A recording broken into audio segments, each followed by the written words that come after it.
খায়বারের যুদ্ধ বিজয় হইতেছে না, মুসলমানরা বিজয় করতে পারতেছে না। এই হাদিসের বর্ণনাকারী সাহাবার নাম সাহাল ইবনে সাদ রাদিয়াল্লাহু তাআলা আনহু। তিনি বলেন, ক্বালা রাসূলুল্লাহ সাল্লাল্লাহু আলাইহি ওয়াসাল্লাম ইয়াউমা খায়বার, খায়বারের যুদ্ধের দিন আল্লাহ নবী বললেন, লা উআতিয়ান্না রায়াতা গাদান রাজুলান ইউহিব্বুল্লাহ ওয়া রাসূলুহু ওয়া ইউহিব্বুহুল্লাহু ওয়া রাসূলুহু। আল্লাহ নবী বলেন, আগামীকাল পতাকা আমি এমন এক ব্যক্তির হাতে দিব, যেই ব্যক্তি আল্লাহকে ভালোবাসে, আল্লাহ রসুলকে ভালোবাসে। শুধু তাই নয়, ওই ব্যক্তিকে আল্লাহ এবং তার রাসূলও মহব্বত করেন। যেই ব্যক্তি আল্লাহ আল্লাহ রসুলকে ভালোবাসে এবং যাকে আল্লাহ আল্লাহ রসুল মহব্বত করে, ইফতাহুল্লাহু আলা ইয়াদাইহি, আল্লাহ নবী বলেন ওই ব্যক্তির হাতে আল্লাহ খায়বারের বিজয় দান করবেন। সাহাবারা রাতের বেলা ঘুমায় না, ফাবাতু ইয়াদুকুনা, সাহাবারা রাতের বেলা এই চিন্তায় কাটাইতে লাগলো, কারে জানি সকালবেলা আল্লাহ নবী তরবারিটা দেয়, পতাকাটা কার হাতে জানি দেয়। এই চিন্তায় রাতের বেলা সাহাবারা ঘুমায় না, পেরেশান। ফালাম্মা আসবাহু গাদাউ আলা রাসূলিল্লাহি সাল্লাল্লাহু আলাইহি ওয়াসাল্লাম, সকাল যখন হয় সবাই আল্লাহ নবীর কাছে আসলেন। নবীজি এইভাবে সবার দিকে তাকায়, তাকানোর পর আল্লাহ নবী বললেন, নবীজি সবার দিকে যখন তাকায় সাহাবারা বললেন, কুল্লুহুম ইয়ারজু আইয়ুতাহা রায়া, সবার আশা আল্লাহ নবী মনে হয় আমাকেই পতাকাটা দিবেন। সবারই আশা, মনে হয় পতাকাটা আমাকেই দান করবেন। রাসূল আকরাম সাল্লাল্লাহু আলাইহি সাল্লামের এই চোখ মুবারকের বর্ণনা উনি এইভাবে দিলেন, আশকালাল আইনাইন। আল্লাহ নবী সাল্লাল্লাহু আলাইহি সাল্লামের চোখের এই পাশগুলা দিয়ে, এইগুলা দিয়ে একটু লালিমা লালিমা ভাব ছিল, আবার দীর্ঘ ছিল। দেখলেই মনে হতো, চোখটার দিকে তাকাইলেই মায়া মায়া লাগতো। চোখের দিকে তাকাইলে কি লাগতো? মায়া লাগতো। একটা কিতাব আছে সহিহুল আদাবিল মুফরাদ, নাসিরউদ্দিন আলবানী রহমতুল্লাহ আলাইহির লেখা। এই কিতাবের 988 নম্বর হাদিস এখানে আসছে, কানা রাসূলুল্লাহ সাল্লাল্লাহু আলাইহি ওয়াসাল্লাম আযীমাল আইনাইন। আল্লাহ নবীর দুই চোখ মুবারক আল্লাহ এমন ভাবে সাজিয়েছেন, জান্নাতের মধ্যে হুরদের চোখ যেমন ডাগর ডাগর চক্ষু বিশিষ্ট হুর আল্লাহ বানিয়েছেন, আমার নবীর দুই চোখ আল্লাহ দুনিয়াতে থাকতেই ডাগর ডাগর চোখ বানিয়ে দিয়েছেন। দুই চোখ মুবারক ছিল ডাগর ডাগর চক্ষু বিশিষ্ট, আযীমাল আইনাইন। তিরমিজি শরীফের বর্ণনা 3638 নম্বর হাদিসের বর্ণনা, কানা রাসূলুল্লাহ সাল্লাল্লাহু আলাইহি ওয়াসাল্লাম আদআজাল আইনাইন।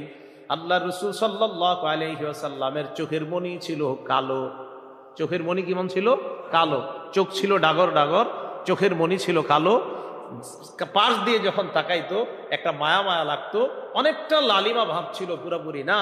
আবার চোখের পাশটা ছিল আপনার বড় বড়, চোখ একদম ছোট ছিল না, আবার অনেক বড় ছিল না, বরং এমন ছিল যার চোখের দিকে তাকাইলে যে কেউ তার চোখের মায়া পড়ে যেত। এত সুন্দর করে আল্লাহ রসুলের চোখ আল্লাহ বানিয়েছেন। এগুলো 8 নাম্বার কথা। 9 নাম্বার দেখেন, চোখের পরে নাক। এই নাক কেমন ছিল? কানা আকনাল আইনাইন। আল্লাহ নবীর নাক মুবারক হালকা উঁচু ছিল। লাহু নূরুন ইয়ালু, নাকের দিকে তাকাইলে মনে হইতো এই জায়গা থেকে নূর চমকায়। এখানে আকনাল আইনাইন লাহু নূরুন ইয়ালু, এখানে তাকাইলে মনে হতো নূর চমকাইতেছে। তো রাসূল আকরাম সাল্লাল্লাহু আলাইহি সাল্লামের এটা হলো নাক মুবারক। 10 নাম্বার, নবীজি সাল্লাল্লাহু আলাইহি সাল্লামের গাল মুবারক কেমন ছিল? সাহলাল খাদ্দাইন। আল্লাহ নবীর গাল মুবারক ছিল সমান, বেশি গোস্তওয়ালা ছিল না। আবার একদম গাল দুই পাশে লেগে আছে এমন না, মাঝামাঝি টাইপের, দেখতে অনেক সুন্দর, এমন দুইটা গাল আল্লাহ তাকে দান করছেন। 11 নাম্বার, নবীজির দাঁত মুবারক কেমন? মুফাল্লাজাল আসনান। আমাদের বর্তমান জামানার অনেকে বিউটি পার্লারে যায় দাঁতের মাঝখানে ফাঁকা করার জন্য। হাদিসের মধ্যে আসছে তাদের উপর আল্লাহর অভিশাপ, আল্লাহ নবীর অভিশাপ। তবে আমার নবীর আলাদাভাবে দাঁতের সৌন্দর্য বাড়ানোর প্রয়োজন হয় নাই। মুফাল্লাজাল আইনাইন, মুফাল্লাজাল আসনান, আল্লাহ পাক রব্বুল আলামিন তার দাঁত মুবারক গুলা হালকা ফাঁকা ফাঁকা করে বানিয়েছেন। দাঁতের মাঝে হালকা হালকা ফাঁকা ছিল। 12 নাম্বার, আল্লাহ নবীর থুতু মুবারক। থুতু মুবারক কেমন ছিল? আগে মুসনাদে আহমদের একটা হাদিস শুনেন, 18,838 নাম্বার হাদিস।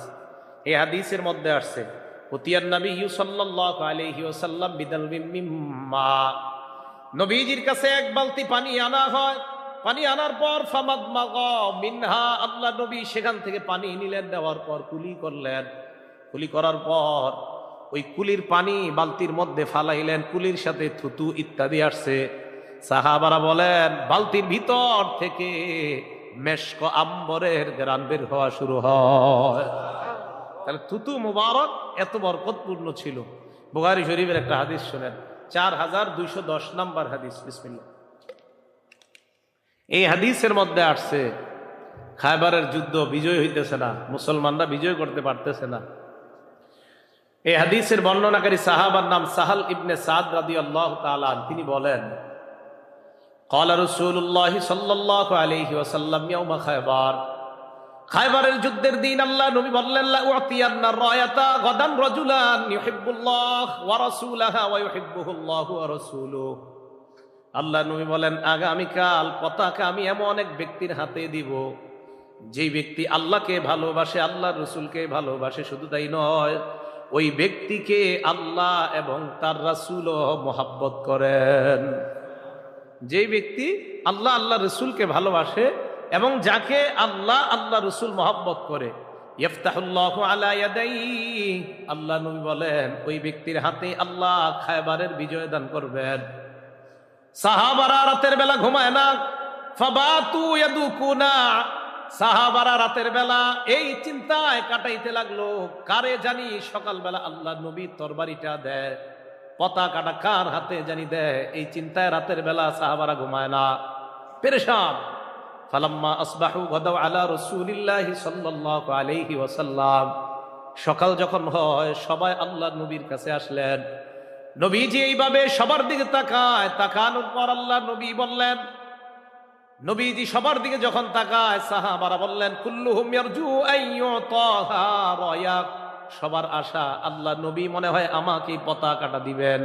সবারই আশা মনে হয় পতাকাটা আমাকেই দান করবেন। এদিক সেদিক তাকায় বললেন আইনা আলী ইবনু আবি তালেব, আলী ইবনে আবি তালেব আমার সাহাবা, আলী কোথায়? সাহাবারা জবাব দিলেন ইস্তাকি আইনাইহি ইয়া রাসূলুল্লাহ, আপনার সাহাবা আলীর চোখের মধ্যে সমস্যা, তাই আজকে আসতে পারে নাই। ফারসালু ইলাইহি, আল্লাহ নবী হযরত আলীকে ডাকলেন।